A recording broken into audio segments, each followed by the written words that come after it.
S ನಮ್ಮ ಜೊತೆ join ಆಗ್ತಿದ್ದಾರೆ ಎಸ್ ಸರ್ ಹಿರೇಮಠ ಅವರು, ಸಾಮಾಜಿಕ ಹೋರಾಟಗಾರರು, ಹಿರಿಯವರು ನಮ್ಮ ಜೊತೆ. ಸರ್ ನಮಸ್ಕಾರ. ಸರ್ ನಮಸ್ಕಾರ.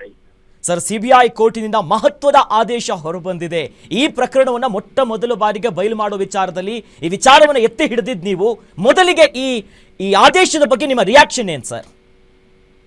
ನನ್ನ ರಿಯಾಕ್ಷನ್ ಸ್ಪಷ್ಟವಾಗಿ ಏನಂದ್ರೆ, ಕಳೆದ ಸುಮಾರು ಒಂದು 16-17 ವರ್ಷಗಳಲ್ಲಿ ಏನು ಈ ಬಳ್ಳಾರಿ ಇಲ್ಲಿಗಲ್ ಮೈನಿಂಗ್ ಮಾಫಿಯಾದ ಹೋರಾಟದೊಳಗೆ ಏನ್ ಮಾಡಿದನಲ್ಲ, ಇದು ನನ್ನ ಅಭಿಪ್ರಾಯದೊಳಗೆ ಎರಡನೆಯ ಬೆಸ್ಟ್ ನ್ಯೂಸ್. ಮೊದಲನೇ ಬೆಸ್ಟ್ ನ್ಯೂಸ್ ಏನಂದ್ರೆ, ಅಕ್ರಮ ಗಣಿಗಾರಿಕೆಯನ್ನು ಸುಪ್ರೀಂ ಕೋರ್ಟ್ ಸಮಗ್ರವಾಗಿ ನಿಲ್ಲಿಸಿ ಇವರು ಏನೇ ಇರಲಿ, ಎಷ್ಟೇ ಪವರ್ಫುಲ್ ಇರಲಿ, ನಿಯಂತ್ರಣದಲ್ಲಿ ತಂದಿದ್ರು. ಈಗ ಮೊದಲನೇದೇನಂದ್ರೆ, ಮಾಡಬಾರದ ಮಹಾಪರಾಧಗಳನ್ನು ಏನು ಮಾಡಿದ್ದಾರೆ, ಅವರು ಎಷ್ಟೇ ಶ್ರೀಮಂತರಿರಲಿ, ಎಷ್ಟೇ ಅಕ್ರಮ ಹಣ ಮಾಡಿರಲಿ, ಏನೇ ಇರಲಿ, ಅವರಿಗೂ ಕೂಡ ನ್ಯಾಯ ಆಗ್ತದೆ ಅನ್ನೋದಕ್ಕೆ ಇದು ಒಂದು ನನ್ನ ಅಭಿಪ್ರಾಯದೊಳಗೆ ಅತಿ ಬೆಸ್ಟ್ ನ್ಯೂಸ್ ಅಂತ ನನಗೆ ಅನಿಸ್ತದೆ. ಯಾಕಂದ್ರೆ ಇವತ್ತು ನ್ಯಾಯಾಂಗದಲ್ಲೂ ಕೂಡ ಭ್ರಷ್ಟಾಚಾರ ಸಾಕಷ್ಟಿದೆ. ಇಂತಹ ಸಮಯದೊಳಗೆ ಇಂಥ ಒಂದು ಮಹತ್ವದ ಕೇಸ್ದೊಳಗೆ ಇದು ಏನು ಜಯ ಸಿಕ್ಕಿದೆ, ಇದನ್ನ ನಾನು ನಮ್ಮ ಇವತ್ತಿನ ನ್ಯಾಯಾಂಗಗಳಿಗೆ ಮತ್ತು ನಮ್ಮ ಕರ್ನಾಟಕ ಜನತೆಗೆ ಅಭಿನಂದಿಸ್ತಾ ಇದ್ದಾನೆ. ಯಾಕಂದ್ರೆ ಅವರೇನು ಸಮಗ್ರವಾಗಿ ಸಪೋರ್ಟ್ ಮಾಡಿ ಅದೇನು ಹೋರಾಟ ನಾವು ಬಹಳ ಜನ ತಗೋಬೇಡ ಅಂತ ಹೇಳಿದ್ರು, ಕೊಲೆಗಡಕರಂತ ಎಲ್ಲ ಹೇಳಿದ್ರು, ಆದ್ರೂ ಕೂಡ ಇವತ್ತೇನು ಮೊದಲನೇದಾಗಿದೆ, ಇದು ಅತಿ ಸಂತೋಷದ ಸುದ್ದಿ. ಯಾಕಂದ್ರೆ ಇವರು ಕರ್ನಾಟಕದ ಅತಿ ಉತ್ಕೃಷ್ಟ ಅದಿರನ್ನ ಸುಳ್ಳಾಗಿ ಹೇಳಿ ಆಂಧ್ರ ಪ್ರದೇಶದಲ್ಲಿ ಅನಂತಪುರ ಡಿಸ್ಟ್ರಿಕ್ಟ್ ಅಲ್ಲಿ ಇರುವಂತಹ ಅಂತರಗಂಗಮ್ಮ ಕೊಂಡಂತ 68 ಹೆಕ್ಟೇರ್ ಒಂದ್ ಏನಿದೆ, ಅಲ್ಲಿಂದ ನಾವು ಟ್ರಾನ್ಸ್ಪೋರ್ಟ್ ಮಾಡೇವೆ ಎಲ್ಲಿಗೆ, ಆಂಧ್ರ ಪ್ರದೇಶದ ಅದಕ್ಕೆ ಬಂದರುಗಳಿಗೆ ಮಾಡಿ ಅಲ್ಲಿಂದ ಕಳಿಸಿದೇವೆ ಅಂತ ಹೇಳಿದ್ರು.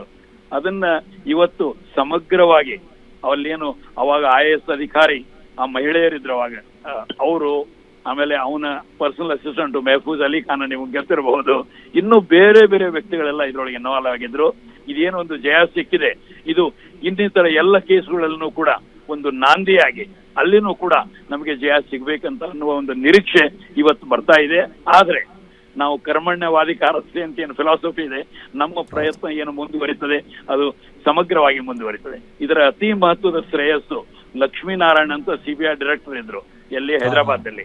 ನಮ್ಮ ಬೆಂಗಳೂರು ಆಫೀಸು ಮತ್ತು ಹೈದರಾಬಾದ್ ಆಫೀಸು ಅವರ ಕೆಳಗೆ ಇತ್ತು. ಮತ್ತು RM ಖಾನ್ ಅಂತ ಡೆಪ್ಯೂಟಿ ಸೂಪರಿಂಟೆಂಡೆಂಟ್ ಆಗಿದ್ರು, ಅವರೇ ತುಂಬಾ ಧೈರ್ಯವಂತರು. ಅರೆಸ್ಟ್ ಮಾಡಿದ್ದು ಬಳ್ಳಾರಿಗೆ ಬಂದು ಅವರೇ. ಸೊ ಅವ್ರೇನು ಒಂದು CBI ಅಧಿಕಾರಿಗಳಾಗಿ ಮಾಡಿದ್ರು, ಮಹತ್ವದ ಕೊಡುಗು. ನನ್ನ ಅಭಿಪ್ರಾಯದೊಳಗೆ ಇವತ್ತು ಅವ್ರನ್ನ ಕೃತಜ್ಞತೆಯಿಂದ ನೆನೆಸೋದು ಅಷ್ಟೇ ಅಲ್ಲ, ಅವರ ಕೊಡುಗೆಯನ್ನು ಕೂಡ ಇಂಥ ಆಫೀಸರ್ಸ್ ಮುಂದೂ ಕೂಡ ಮಾಡಿ ನ್ಯಾಯಾಂಗದಲ್ಲಿ ಒಂದು ವಿಶ್ವಾಸ ತರುವಂತ ಕೆಲಸ ಮಾಡ್ತಾರಂತ ನಾವು ಆಶೆ ಮಾಡ್ತೇವೆ. ಸರ್, ಬಹಳ ಸುದೀರ್ಘವಾದಂಥ ಕಾನೂನು ಹೋರಾಟ ಆಯಿತು. ಆದರೆ ಈಗ ಕೊನೆಗೂ ಆರೋಪ ಅಂತ ಮೊದಲು ಎಷ್ಟೇ ಇದ್ರೂ ಕೂಡ ಮಾತು ಬರ್ತಿತ್ತು. ಈಗ ಅಪರಾಧಿ ಹೌದಂತ ಕೋರ್ಟಿಂದ ಬಂದಿದೆಯಲ್ಲ, ನಿಮ್ಮ ಈ ಸುದೀರ್ಘ ಕಾನೂನು ಹೋರಾಟಕ್ಕೆ ಜಯ ಸಿಕ್ಕಿದ್ದು ಎಷ್ಟು ಮಟ್ಟಿಗೆ ಖುಷಿ ಆಗುತ್ತೆ, ಏನು ಹೇಳ್ತೀರಾ ಸರ್ ಅದ್ರ ಬಗ್ಗೆ? ಇದು ತುಂಬಾ ಖುಷಿ ಆಗ್ತದೆ. ಆದ್ರೆ ನಿಮಗೆ ಗೊತ್ತಿದ್ದ ಹಾಗೆ ಇದನ್ನ ಅವರು ಅಪೀಲ್ ಮಾಡ್ತಾರೆ, ಎಲ್ಲ ಮಾಡ್ತಾರೆ.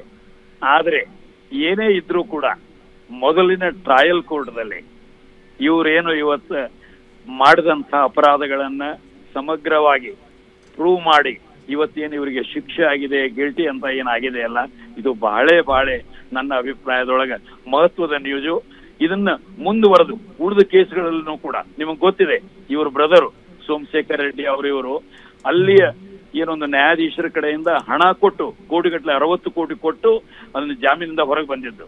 ಅದರಿಂದ ನ್ಯಾಯಾಧೀಶರು ಅದ್ರೊಳಗೆ ಸಿಕ್ಕು ಒಬ್ಬ ನ್ಯಾಯಾಧೀಶರು ಆತ್ಮಹತ್ಯೆ ಮಾಡಿಕೊಂಡ್ರು, ಇನ್ನೊಬ್ರು ಜೈಲಿಗೆ ಹೋದ್ರು. ನನ್ನ ಅಭಿಪ್ರಾಯದೊಳಗೆ ಇವರು ನಮ್ಮ ಸಂವಿಧಾನಕ್ಕೆ, ನಮ್ಮ ಕಾನೂನು ವ್ಯವಸ್ಥೆಗೆ ಅತಿ ದೊಡ್ಡ ಧಕ್ಕೆ ಮಾಡಿದವರು. ಜಸ್ಟಿಸ್ ಸಂತೋಷ್ ಹೆಗಡೆ ಅವರು ಏನು ಲೋಕಾಯುಕ್ತರಾಗಿದ್ರು, ಯಾರ ಉತ್ಕೃಷ್ಟ ರಿಪೋರ್ಟ್ ಆಧಾರದ ಮೇಲೆ ನಾವೇನು ಸುಪ್ರೀಂ ಕೋರ್ಟಿಗೆ ಹೋದೆವು, ಅವರು ಬಳ್ಳಾರಿ ರಿಪಬ್ಲಿಕ್ ಅಂತ ಏನು ಹೇಳ್ತಿದ್ರು. ಆದ್ರೆ ಇವರು ಕೂಡ ನಮ್ಮ ಸಂವಿಧಾನದ ಅಂತರದೊಳಗಿದ್ದಾರೆ, ನಮ್ಮ ಕಾಯ್ದೆಗಳಿದ್ರೆ. ಇವರು ಎಷ್ಟೇ ಹಣವಂತರಾಗಿರ್ಲಿ, ಏನೇ ಆಗಿರ್ಲಿ, ಲಾ ಇವ್ರ ಮೇಲೆ ಇದೆ ಅನ್ನೋದನ್ನ ಇವತ್ತು ನ್ಯಾಯಾಂಗ ತೋರಿಸಿಕೊಟ್ಟಿದೆ. ಅವರಿಗೆ ತುಂಬಾ ಹೃತ್ಪೂರ್ವಕ ಧನ್ಯವಾದಗಳು. ಸರ್, ಹಾಗೆ ನೀವು ಹೇಳ್ತಾ ಇದ್ರಿ, ಈ ಪ್ರಕರಣದಲ್ಲಿ ಸಾಮಾನ್ಯವಾಗಿ ಈಗ ಮತ್ತೆ ಮೇಲ್ಮನವಿ ಸಲ್ಲಿಸೋದು ಅಥವಾ ಕೋರ್ಟ್ ಮೊರೆ ಹೋಗುವಂತ ಆಪ್ಷನ್ಸ್ಗಳಿದೆ ಅಂತ. ಅವ್ರು ಹೋಗಿದ್ದೆ ಆದ್ರೆ ನಿಮ್ಮ ಹೋರಾಟ ಹೆಂಗಿರುತ್ತೆ, ಯಾವ ರೀತಿ ಆದಂತ ಮುಂದಿನ ನಿಮ್ಮ ನಡೆ ಸರ್? ಇಲ್ಲಿ ನೋಡಿ, ಇಲ್ಲಿ ಹೆಚ್ಚಿನ ಪಾಲು CBI ಆದವ್ರ ಮೇಲೆ ಇರ್ತದೆ. ಓಕೆ, ಇಲ್ಲಿ ನೀವು ಎಲ್ಲರೂ ಜಾಗೃತರಾಗಬೇಕಾಗಿದೆ. ಯಾಕಂದ್ರೆ ಎಷ್ಟೋ ಜನ BJPಗೆ ಜಾಯಿನ್ ಆದವರು ಯಾವ ರೀತಿ ಅದೇನಂತಿರಲ್ಲ ವಾಷಿಂಗ್ ಮೆಷಿನ್ ಇಂದ ಹೊರಗೆ ಬರ್ತಾರೆ, ನಿಮ್ಗೆ ಗೊತ್ತಿದೆ. ಅದ್ರ ಬಗ್ಗೆ ನಾವೆಲ್ಲರೂ ಅದೇನಂತಾರಲ್ಲ ತುಂಬಾ ಜಾಗರೂಕತೆಯಿಂದ ಹದ್ದಿನ ಕಣ್ಣಿನಿಂದ ಲಕ್ಷ್ಯ ಇಡಬೇಕು. ಅಷ್ಟೇ ಅಲ್ಲ, ನಾವು ಮಾಡಬೇಕಾದ ಎಲ್ಲ ಪ್ರಯತ್ನಗಳನ್ನ ಮಾಡಬೇಕು. ಯಾಕಂದ್ರೆ ಇವರು ಮೊದಲು ಬಿಜೆಪಿಯಲ್ಲಿದ್ದು ಸುಷ್ಮಾ ಸ್ವರಾಜ್ ಅವರು ಈಗೆಲ್ಲ ಅವ್ರ ಮೇಲೆ ಹೋಗಿದ್ದಾರೆ. ಅವರು ಒಂದು ಕೃಪಾಕಟಾಕ್ಷದಿಂದ ಈ ಎಲ್ಲ ಅಕ್ರಮ ಇದನ್ನ ಶುರು ಮಾಡಿದ್ರು. ಈಗ ಮತ್ತೆ ಕಲ್ಯಾಣ ಕರ್ನಾಟಕ ಪಕ್ಷವನ್ನ ಮುಚ್ಚಿ ಈಗ ಮತ್ತೆ ಬಿಜೆಪಿ ಬಂದಿದ್ದಾರೆ. ಸೊ ಅದಕ್ಕೆ ನೀವೆಲ್ಲರೂ ಏನಂತಾರೆ ತುಂಬಾ ಎಚ್ಚರಿಕೆಯಿಂದ ನಮ್ಮ ಕೇಂದ್ರ ಸರ್ಕಾರದ ಮೇಲೆ ವಿಶೇಷ ಒತ್ತಡವನ್ನು ತಂದು ಅವರು ಯಾವುದೇ ಮಾಡಬಾರದಂತ ಅನುಚಿತ ಹಸ್ತಕ್ಷೇಪ ಸಿಬಿಐದೊಳಗೆ ಮಾಡಲಾರ್ದಂಗೆ ನೀವು ಅವ್ರ ಮೇಲೆ ಒಂದು ನೈತಿಕ ಮತ್ತು ಜನಾಭಿಪ್ರಾಯ ಪಬ್ಲಿಕ್ ಒಪಿನಿಯನ್ ಪ್ರೆಷರ್ ಏನಂತೇವೆ ಅದನ್ನ ಕಾನ್ಸ್ಟೆಂಟ್ ಆಗಿ ಇಡಬೇಕಾಗಿದೆ. ಎಸ್ ಸರ್, ಅಂದರೆ ಸಾಮಾನ್ಯವಾಗಿ ಆರಂಭಿಕದಿಂದಲೂ ಕೂಡ ನೀವು ನಮ್ಮ ನಾಡಿನ ಸಂಪನ್ಮೂಲಗಳು ಹೊರಗೆ ಹೋಗ್ತಾ ಇದೆ, ಇಂಥದ್ದೊಂದು ಹಗರಣ ಆಗ್ತಿದೆ ಅಂದಾಗಲೂ ಕೂಡ ಜಸ್ಟ್ ಆರೋಪ ಅನ್ನುವಂಥ ಮಾತುಗಳೇ ಕೇಳಿ ಬರ್ತಾ ಇತ್ತಲ್ಲ ಸರ್. ಆ ದಿನಗಳ ಬಗ್ಗೆ ಹೇಳೋದಾದ್ರೆ ನೀವು ಮೊದಲು ಈ ಪ್ರಕರಣವನ್ನು ಬಯಲಿಗೆ ಮಾಡಿದಂಥ ಹೊತ್ತು ದಿನದಲ್ಲಿ ಇಲ್ಲ, ಇದು ಏನದಲ್ರಿ ನೀವು ಹೇಳೋದಕ್ಕೆ ಒಬ್ರು MP ಪ್ರಕಾಶ್ ಅಂತ ಸಾತ್ವಿಕ ರಾಜಕಾರಣಿ ಇದ್ರು.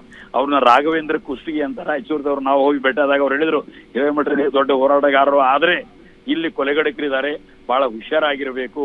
ಇವತ್ತು ಮೊದಲಿನಿಂದಲೂ ಮಾಯಿನ್ ಮಾಡಿದಂತ ಲಾಡುಗಳೆಲ್ಲ ಶರಣಾಗತಾಗಿ ಕಪ್ಪು ಕಾಣಿಕೆ ಕೊಡ್ತಾ ಇದ್ದಾರೆ ಅವರಿಗೆಲ್ಲ ಮಾಫಿಯಾದವರಿಗೆ.